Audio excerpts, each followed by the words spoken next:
Welcome to Post-Traumatic Thriving, where we explore life's toughest issues along with the art, science, and stories of resilience. Please be advised that our guests share their raw stories of addiction, abuse, crime, and tragedy, along with tips to survive and thrive. And now, here is our host, Dr. Randall Bell. Hello, I am Dr. Randall Bell, and welcome to another episode of Post-Traumatic Thriving, where we talk about the stages of dive, survive, and thrive. And we're kicking off this dive episode with Suzanne Anderson, who has written this book coming out, You Make Your Path by Walking. And I like the title. We're going to get into that. But welcome, Suzanne, and thanks for joining us on Post-Traumatic Thriving. Thank you, Randall. Good to be here. Yeah. Absolutely. So, as we like to do with our guests, we just kind of kick it off with you introducing yourself to our audience, you know, who you are and where you were born and what you want to share about childhood and you know, your life's journey. Let's start there and share what you'd like to. Okay. Well, I was born in Toronto, Canada. So I am a Canadian, although I live now in the United States. And I think my childhood was fairly straightforward, as I think I had a very fortunate childhood in that way. I had a very ambitious father who was sort of moving through his academic world and ultimately became a university president. And I think I lived inside a context that was very much, my father was the center of the world. He was a very impressive man and an inspiration, but at the same time, some of the things that were starting to develop in me, my intuition and my ways of seeing the world, were not as welcome, let's just say, my emotional intelligence. My mother was the center of the family, and there, very present, very loving. She was, for me, really my absolute dry ground. So that was the beginning. What would you like to know? Sort of, where did my life path take me? Well, it sounds to me, with your dad being a university president, that academia was, I'm guessing, a pretty big deal in your household. Is that fair? It's very fair, yes. Okay. Yeah, let's just say the rational mind as a scientist himself. And where I was starting to pursue already from a very young age, the more I was, the emotional, the spiritual, these other ways of knowing and being were lighting up in me, and there was no reference for that at all in the world where I lived. So I'd say interestingly, my life path took me initially into restoration architecture, and mostly because someone who was a good friend of my father's, who I knew, really, I loved him, and he kind of saw me and was like, I felt seen by him, and he happened to be an architect and he did restoration architecture. So it was kind of like, okay, I'm going to go that direction. But no, that wasn't really my path. It took me ultimately through many different doorways, and I ended up in Italy, in Florence. And that's where sort of my path diverged quite profoundly, because I was there on a scholarship in a restoration architecture program, and I had the opportunity, really incredible, to meet and be with Buckminster Fuller. Did you know him or know of him? You know, he invented the geodesic dome, so that may be. Oh. And was an incredible thinker, really an amazing man who actually was a professor in Cambridge and ready to take his own life at a certain point, and got out on a bridge in Boston and realized that there was something else he was here to do. And his whole life turned around at that point, which is interesting. If I think about it now, given my own story. Yeah. Yeah. Well, and a trigger warning, we're going to be talking about some tough subjects, particularly suicide.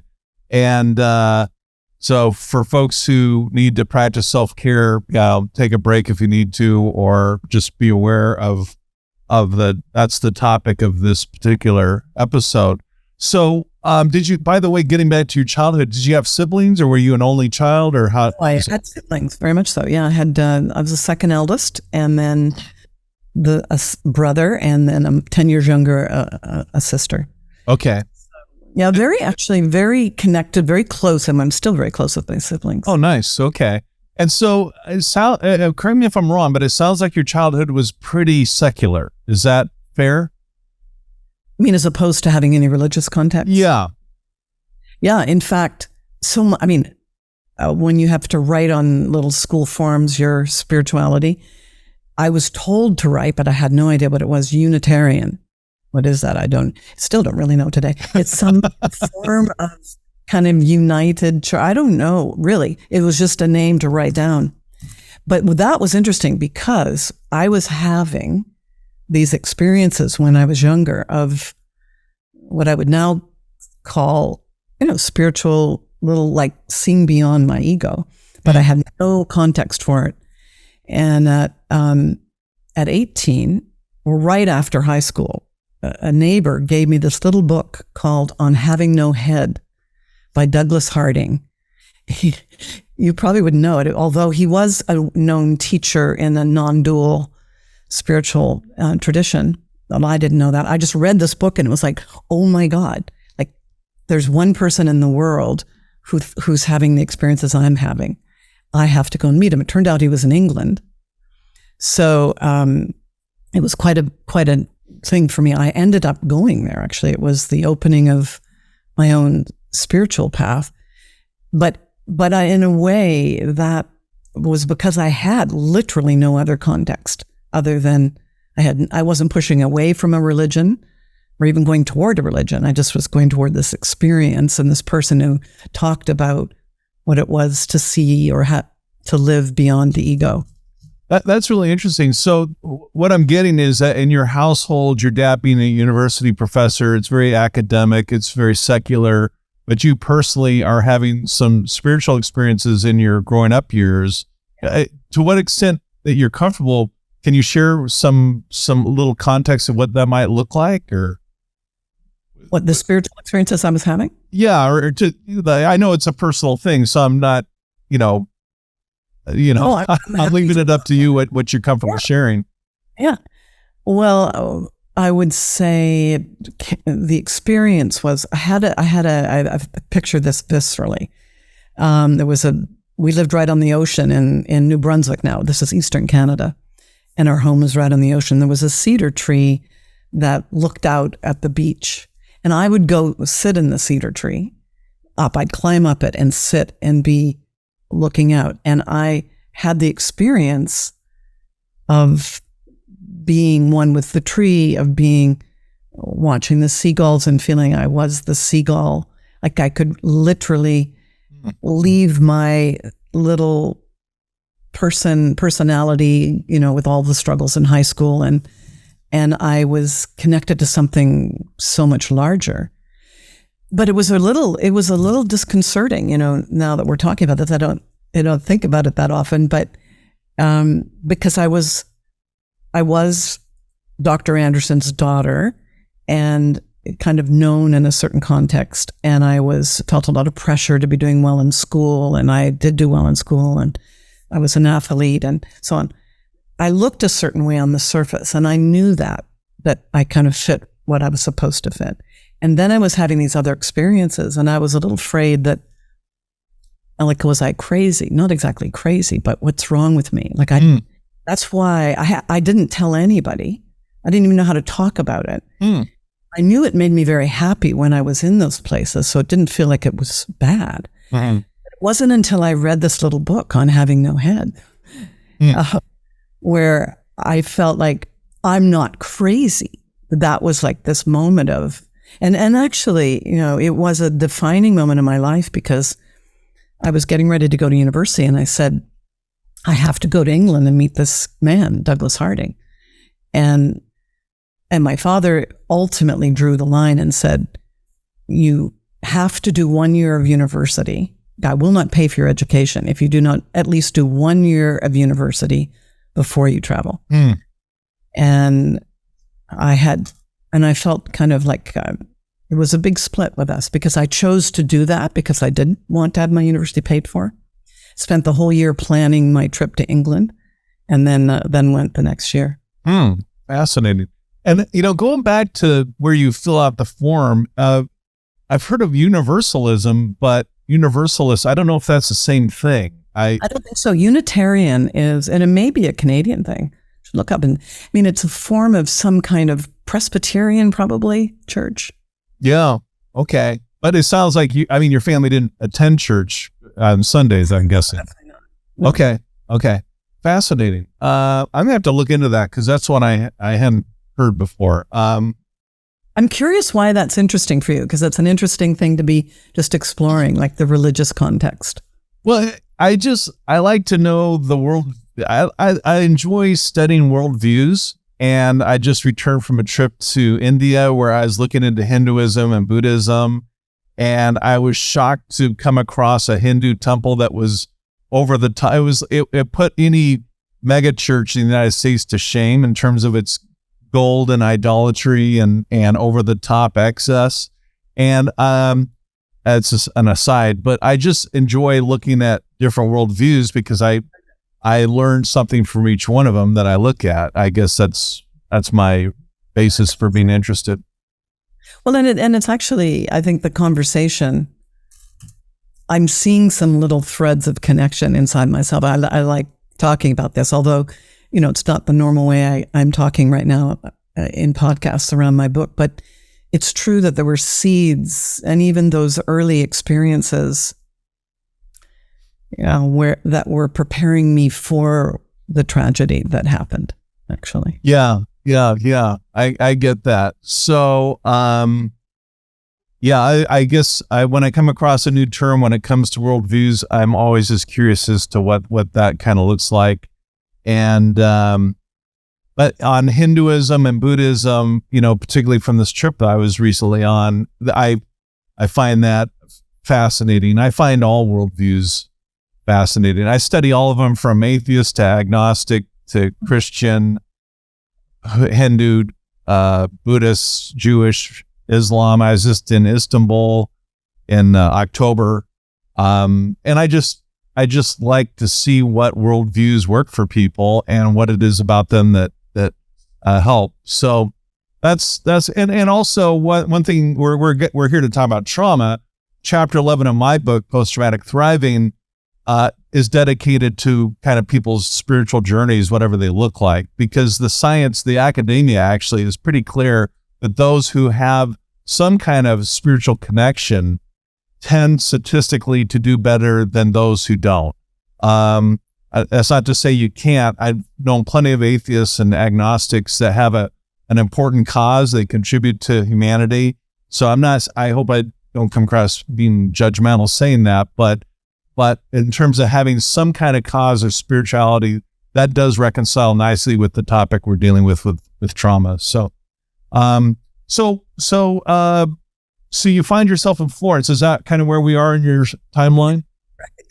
Okay, so this is a pivot. This is a big pivot in my life because I was there studying restoration architecture in this very elite program, and I met this amazing man, Buckminster Fuller, and he was sort of a bridge in a way because he was an architect and he had this real concern for the earth and what we were doing to it and ways of living in the earth, and also it was like a very grounded,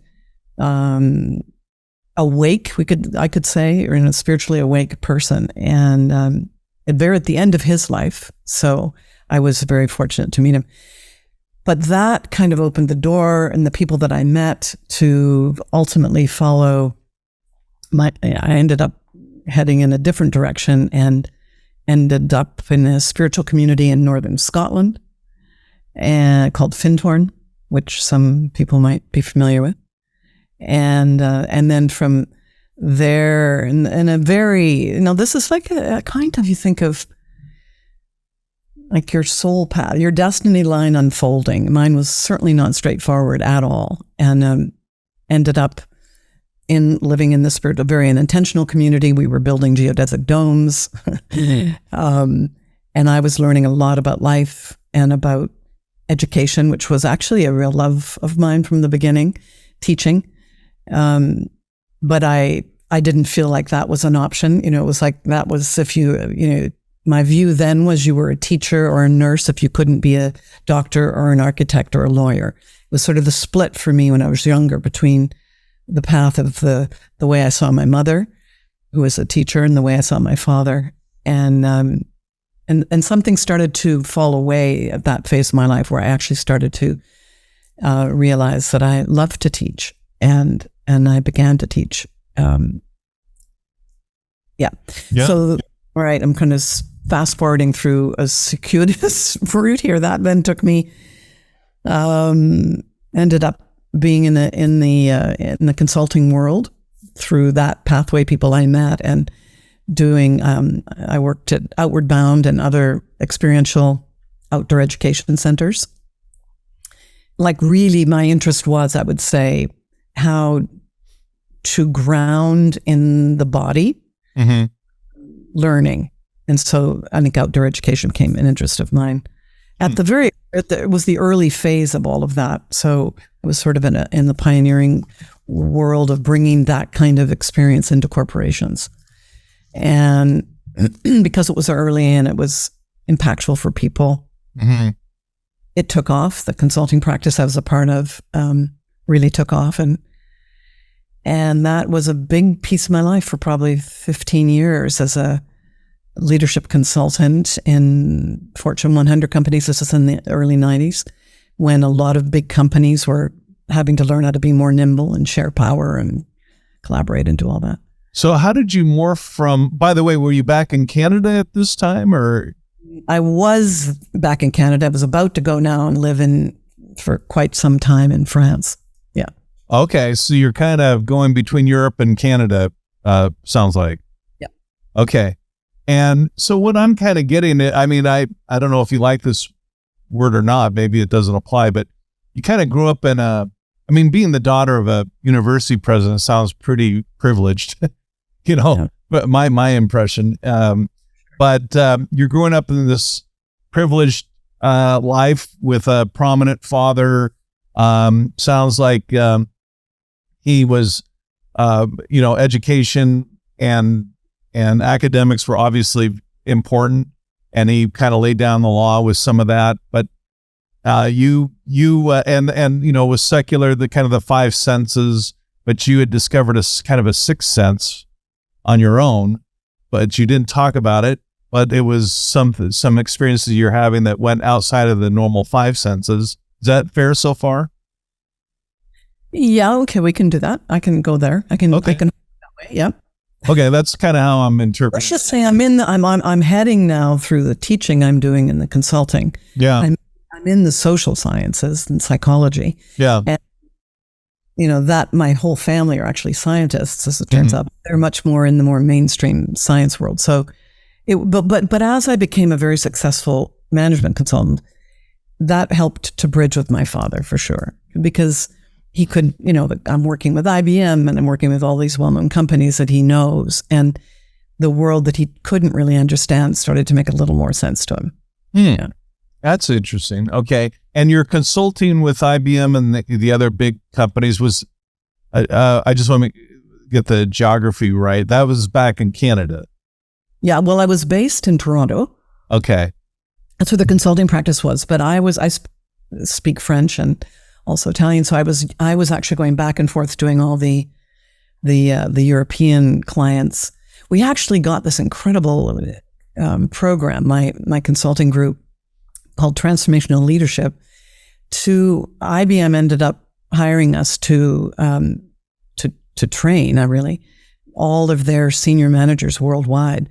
And that was just all of a sudden like getting into the stratosphere of management consulting, because we hardly ever did RFPs after that. Other organizations would just say, I heard what you're doing with IBM, come and work with us. So, but because I already had European experience and the languages, I ended up being in Europe, Paris, and ultimately based in Paris, because I was going back and forth so much and really spending most of my life in France. So I was ended up being there for 7 years. Yeah. Okay. That sounds like a fascinating experience. I mean, the international top tier corporations. That sounds pretty. But you know what was happening though. That will be important to bookmark here, in this segment, is this ongoing. The few women that I was working with who were at senior levels I thought would be happy to see me coming in to work with their executive teams, doing teaching new ways of communicating and sharing power and all these things. Because there were very few women at the levels that I was working at as consultants. Mm-hmm. And the opposite was the case. They were so entrenched in they'd learned to be one of the boys and they were not going to give that up. Let's just say it like that. Mm. But at the same time, we'd have these 3-day retreats, and I'd talk to them in the bar in the evening, and they would be saying, "I'm just dying. I don't know." They would tell me their suffering, or they'd give some insight about the team they were with, and I'd say, "Bring it in the next day. Let's talk about this." But they couldn't do it. Mm. And finally, I at a certain point, I realized there is something profoundly wrong, because I had this spiritual life, right, that was still a very big part of my experience, but, kind of behind the scenes. And in the world that I was in, I was seeing women suffering, and there was nobody seemed to be tending that. Leadership programs were all based on more masculine models still of leadership. Mm. And so ultimately, I left the consulting firm and opened up a private practice in Paris, working just with women. Oh. And it coincided with an experience I'd had in Bali that I wrote about in the book, where I'd had an experience of the feminine, the divine feminine. Oh. And whatever that was, because I didn't really know at the time. I decided, no, there's something I need to do here, and I don't know what it is, but I'm going to follow this thread. So that was another kind of pivot in my life. Well, it sounds like it. I gotta just say that when it comes to the whole, male female roles in upper leadership levels and upper tiers of society and education, for some reason, I never had that perspective, because I'll tell you why briefly. But I was born with a congenital heart defect. I talk about that was the childhood trauma I dealt with, and my cardiologist was a woman, and I always had just the pinnacle respect for her. I mean, here she's not just a doctor; she's my cardiologist, and she's kind of, calling the plays for saving my life, which she did very, very successfully. And then later in kind of college years, I took flying lessons, again, kind of a life, death, level of information you're trying to get, coming from a flight attendant who's a woman. And I think from those two experiences, and I'm sure others, I just never thought of men being superior to women or vice versa. It was just kind of like, there's really smart men, there's really smart women, and I didn't see the big divide that I think a lot of other people do. So it sounds like you dealt with some of these other issues kind of head on. Well, I will say I grew up similarly. I didn't have that. I had a sense that was very much, my father and mother were very much about you can do whatever and be whatever you want. I was in that era. So that was, my mother didn't have those choices. Mm. But what was still very much built into the infrastructure of the corporate world was a more masculine model of leading. Now, I didn't have all of that language yet until I started to do this work with women. But I knew there was something, I had a sense anyway, that where we were in culture, that if some of the more feminine principles in men and women didn't get included, so I mean emotional intelligence, I mean social intelligence, I mean, the ability to connect or collaborate, the ability to have use our intuition, to sense things coming in from the edges, to be with uncertainty. If we didn't cultivate those capacities, we weren't going to be able to be in this complex world. Yeah. The way it was. So it was aligned with the fact that it felt to me like women were suffering. They weren't able to bring what I had assumed would have been more natural, to bring the healthy feminine and then healthy masculine together. And that began this whole journey, which would be the second. Now I'm on the next phase of my life. Okay. So this, your trauma you talk about in your book is the loss of your husband. When did he come into the picture, and when did you meet him? Right. So then I now come back to the United. I was my first husband, and I met with in France, South African, and he had the opportunity to launch a medical software company in the U.S. with a U.S. company based in Seattle. So we came here for a few years. We thought it was going to be for a few years, and I'm now still in Seattle. So it's obviously been quite a few years, but I couldn't initially work because I was a Canadian and I didn't have a visa. And anyway, I felt like at the end of this year of working one-on-one and coaching with women, I was getting out beyond myself. Like I didn't really know, I didn't have a graduate degree in psychology. I didn't know sometimes if I was in zones I should be in or shouldn't be in, or, I thought I need to get more understanding about women in development, actually. So I went back to graduate school when I was in Seattle. And then that really became my focus. Like I began to see, okay, women, what we're dealing with here right now, I know after years of research, but is that women were right in let's say, a developmental crossroads. Like our wholeness, the way that all of the early studies in development were done using male specimens, male subjects, which is fascinating. Women's development was sort of riffed off of male development. Carol Gilligan at Harvard was the first woman to start talking about, well, maybe women develop a little differently, and can we look at this differently?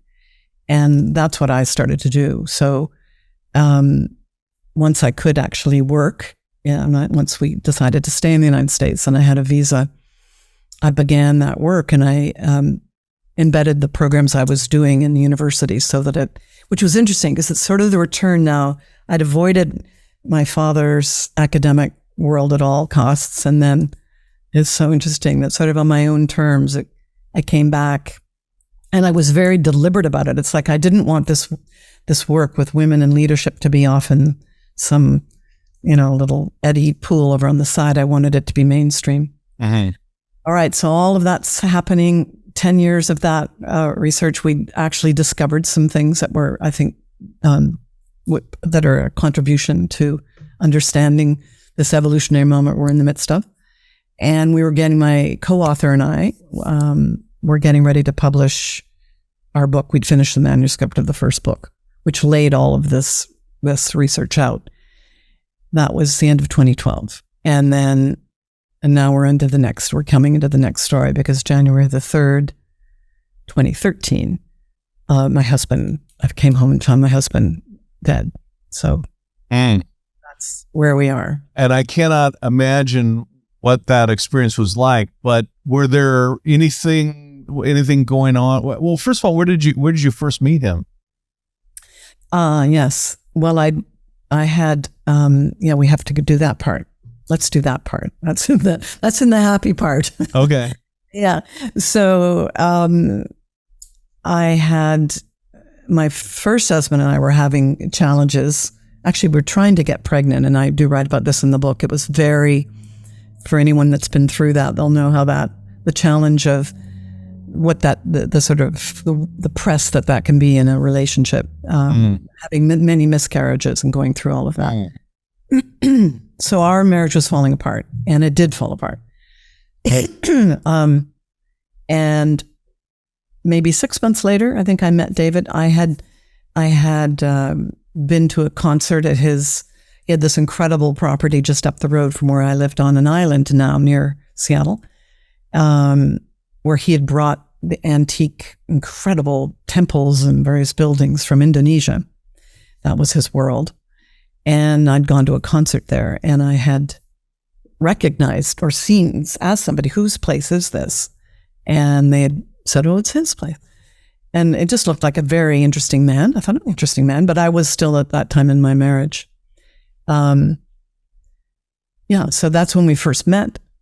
And we can go into the next phase of that. Should I keep on rolling with this? Well, yeah. So you met him in Seattle. He sounds like an interesting individual. And anything between meeting him and that tragic day, is there anything you want to kind of fill in the middle there to get to know him a little bit better? Oh, that would be great, actually. David was an amazing man, and he really was this beautiful combination of deep, soulful. I mean, when he died, there were so many people that were impacted by this earthquake, because he had one life. Let's say he had a very well-known store in Seattle, David Smith and Company, with Indonesian antiques, and it was sort of like an iconic place to go, 14,000 square feet, and you just felt like you were walking into Indonesia. And on Vashon Island, where we lived, he'd also created this amazing place. You felt like you were in Bali.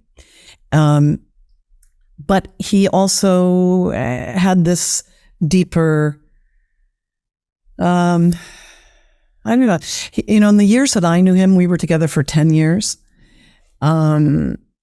He was not the person that would take his life. But when he was younger, he had contemplated suicide, and had talked about it openly, like as something that he had very deep spiritual experiences. He lived a life with, a lot of contact, let's say, with other realms. So he had no fear of death. But in our relationship, it was, other than my mother, where I felt this amazing sense of belonging, I felt such a profound sense of like resting, of coming home, some way in which I've just felt like I'd arrived in the relationship that I was destined to be in, like that his house and his property, where I ended up living and it became ours, was beautiful, but didn't have the soft, feminine, he lived very much like a hermit. And so he really came out of himself, and our home and property were just a beautiful contribution to the island. We did a lot of events there and many things. I think prior to his death, he had, maybe 4 months earlier, he had started to have tinnitus. Do you know that situation? Not well enough to describe it to others. Yeah. Well, it's ringing in the ears, profound ringing in the ears that can be like, depending on how intense it is, just like impossible. And there's no known cure for it. So it's quite, it's a horrible thing, in fact. Yeah. For David, because he used to spend his mornings in meditation, and he couldn't find this quiet place. So that was one piece. But the other piece, as we found out later, was his business, which was this Indonesian antique furniture business, was coming down, was about to collapse. Now, we had separate businesses. At this point, I'm running my women's leadership programs. I'm getting ready to bring a book out. Our financial worlds are very different. And I knew he went through the ups and downs of the retail furniture business, but I had no idea of the complex reality of what was about to happen. Yeah. So, well, you kind of hit on my next question going through my mind, and that being, I haven't been through a situation like yours, so I'm genuinely curious. But, I guess an obvious question is, were there red flags along the way to alert you or anybody else as to what was, at risk or going to happen or anything like that? This is the thing that haunts anybody who goes through a suicide, is that you always think, what did I miss or what did I not see? And what I can say is and this is true of many people I know who do take their life by suicide, is they're almost this split. There's a wall between the personality that is shown to the outer world and this other personality. So there were some red flags, and this is brutally hard actually, for some of his close male friends who he had told that he was really suffering and that he'd considered suicide, and even telling them he'd been exploring, but he would talk about it in the past, that I've been exploring these different things, but I'm not going to do it. I've realized I need to stay. And he swore them to secrecy. The horrible thing, of course, is that they have to live with that now, They live with having not told me. It's a terrible burden they have. But also, it felt like we were getting the tinnitus under control. That to me, I thought was the issue. And I think it was an issue in that he wasn't sleeping. And so I don't think that he had his right mind around. But I think the bigger issue was the shame and the loss of faith in himself, that he could actually go through what was about to happen. So also, just to say, this happened on a Thursday.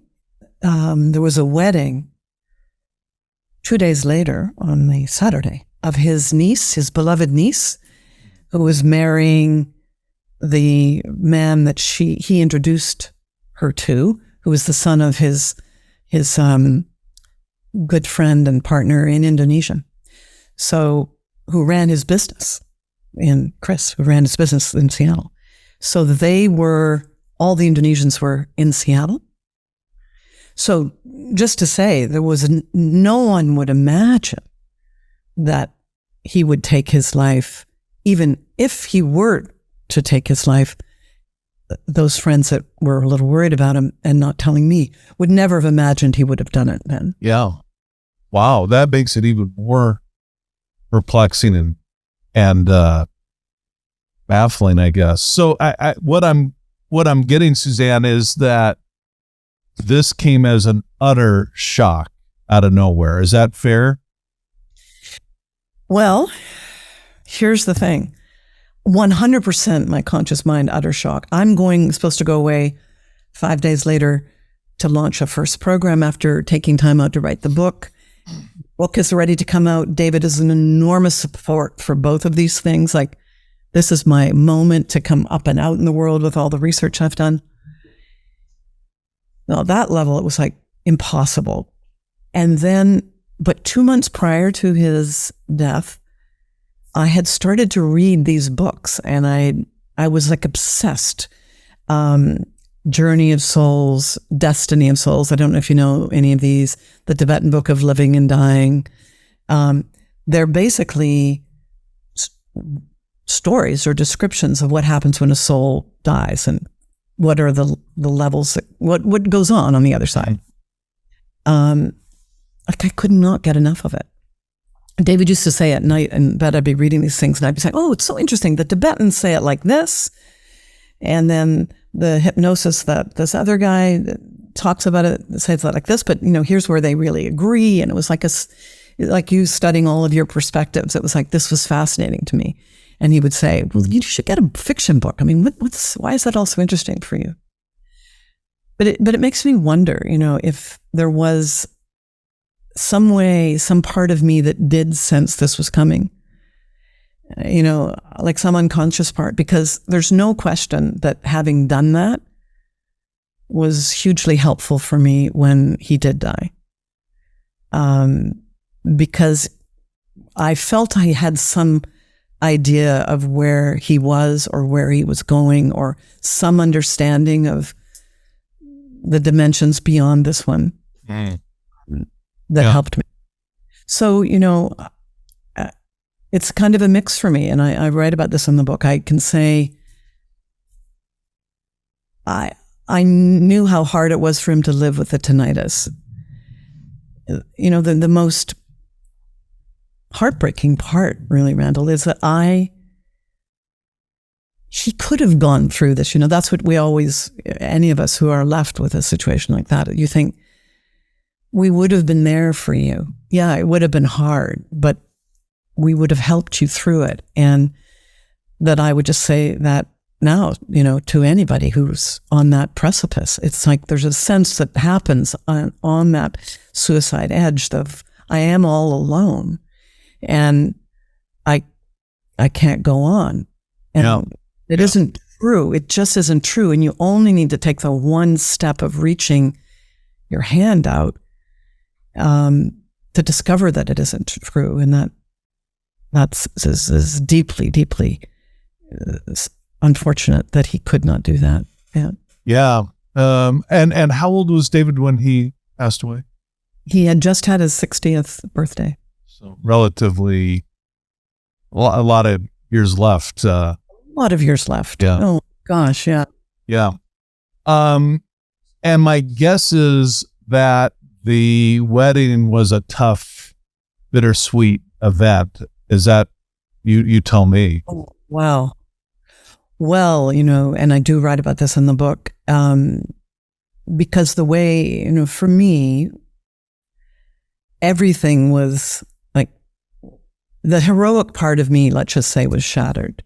So the part of me that I've been a transformational teacher for years, I've been on a public stage, I've done things, I'm helping people, I'm, do all of that for others, and I'll be there for you, that heroine within, kind of feeling. It's like that was just shattered. So that part of my ego identity. And I was really like, day by day, can I do this next thing? Can I do this next thing? And that was, relative to the wedding. Could I be there? And would I be wanted there?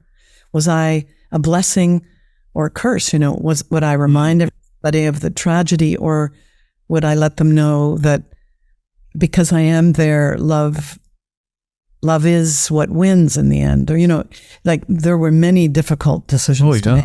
Yeah. And you, I mean, by bittersweet, I mean, there's a marriage, and that's, a wonderful, positive thing. And I'm guessing that you were also thinking, would I be a distraction to that happy event? There must have, did you attend the wedding then, ultimately? I did attend the wedding. Yeah. I decided the day of, I can go. And in confirming with the two that were getting married and David's sister's family, that it was all right for me to go. And then the most amazing thing happened because, and as I say, I do write about this, but we're all making our way over this, brutal ground. We have no time we can't even take it in yet. Yeah. But this person is just the night before, Wednesday night, we'd had a dinner at his sister Pam's with all of the family from Indonesia, and he was the life of the party, toasting everybody, making this. It's like that person, the love, saying love is everything, and how amazing we're all together, and that person to the one that we would find that next night, dead, was just too impossibly far, the spread apart. So all of us were staggering sort of along this path. And we met on the next day. On Friday, there was an engagement that the wedding party met for dinner the night before the wedding. And again, I was trying to decide, would I go? But what actually happened was it was a beautiful little ceremony that the minister and his wife, who were going to perform the wedding the next day, offered to just the very close-in family at his sister's house. And they held the space so beautifully. and let everybody kind of be with the loss, and also be with this love that had brought these two together, that they met each other through David. This was the thing. And so the sort of turn toward the wedding was happening.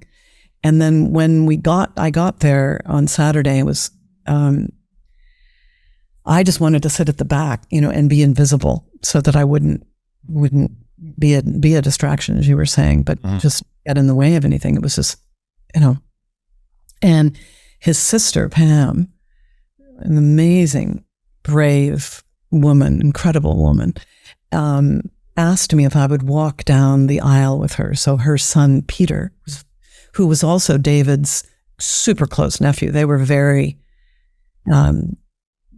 Peter just really, revered David. So Peter, the son, who's, in his 20s, is walking his mother and me, one on either side, down the aisle to get our seats, which was absolutely, if I think back on it now, that any of us could do that. But there was something in that walk that did convey, love does prevail. And yes, they can go forward with this marriage. And actually David would have wanted that. And I knew that. But I cannot even convey what every step of that walk was like. It was incredibly hard. I can't imagine. Yeah, I can't imagine. And then, so David passes away as a result of suicide. 2 days later, you're attending a grand event where people have come literally from the other side of the world to attend. Getting through that, it has these both extreme side of emotions of celebration and a wedding and grieving the loss of your husband, for just not yourself, but for everyone, I'm presuming, at the wedding, or nearly everyone that knew him. And then there's the wedding itself. But then you haven't really had a chance to grieve or process or anything. And that comes after the wedding. Yeah, that's right. Yeah. Wow. Okay. So I think, this might be a good spot to kind of put the bookend on the dive. The survive is going to be readdressing the real processing of your grief and getting back on your feet, if that makes sense. It sounds like it makes sense to you as far as, we were kind of ending this on just how tough the challenges handed to you, not just with the loss of your husband, but then the bravery of going to the wedding, but then the real kind of getting back on your feet is yet to come. The story that I'm familiar with a woman who lost her husband to suicide, and I know her and I knew him in high school. He was leading a double life. It was very, very odd because superficially it looked idyllic, but behind the scenes there were some really ugly things going on. It sounds to me like that wasn't the case in your situation. Is that fair? Well, the only ugly thing you could say going on behind the scenes was the financial collapse, and that his struggling with the despair of, he created this incredible world, and he was an amazing creator. And he was also this deep spiritual view about, that the lay person's awakening, let's just say. And he wasn't going to happen. It was about to all come down. And so there were the only, I would say, the nefarious things was the financial collapse and all the money that he borrowed from all these different people that was sort of keeping everything up, including banks and so on, that to fuel this creative project. But it was about to break through, and it's about to happen. That was what was possible. Okay.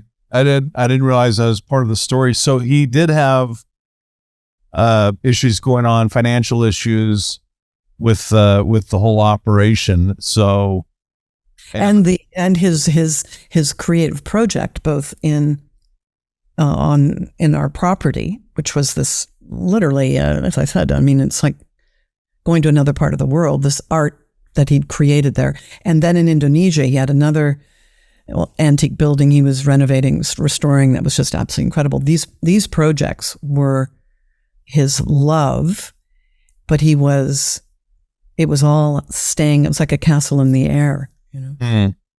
So I see things financially were being stretched thin, and that in and of itself can be a lot of pressure, obviously. I think it was enormous pressure. But again, I'm going to come back to the sense of the shame that can settle in. And I certainly, and that we can talk about in the next piece here, because the shame, you have to really work hard to not get sucked into the suicide swamp of shame. Yeah. And I think almost anyone who's leaving this world by suicide, there's some shame component there. And I know from what he wrote to me, he did leave me a letter, that shame was a very big factor for him. Yeah. Excuse me. Okay, well, we're going to be coming back on the next episode to see how in fact you do get up and stand on your feet after such a severe blow. And I know this must be bringing back some horrific memories, and your courage in not only talking to me, but just in writing your book, explaining the whole process. You make your path by walking. We're going to find out where the title came from. It's a provocative title from Suzanne Anderson, the author who we're speaking with. Thank you, Suzanne, and we'll see you on the next episode of Post-Traumatic Thriving. Thank you, Randall. Yeah. Thanks for supporting our podcast. Be sure to like, share, and subscribe, and follow us on your favorite social media. For books, merchandise, or to donate, visit CoreIQ.com. Post-Traumatic Thriving is produced by CoreIQ, a nonprofit with a mission to teach the skills we all need but are not taught in school. CoreIQ and the Post-Traumatic Thriving podcast are for informational purposes only and do not provide medical or mental health advice. Always consult with your licensed medical and mental health care providers.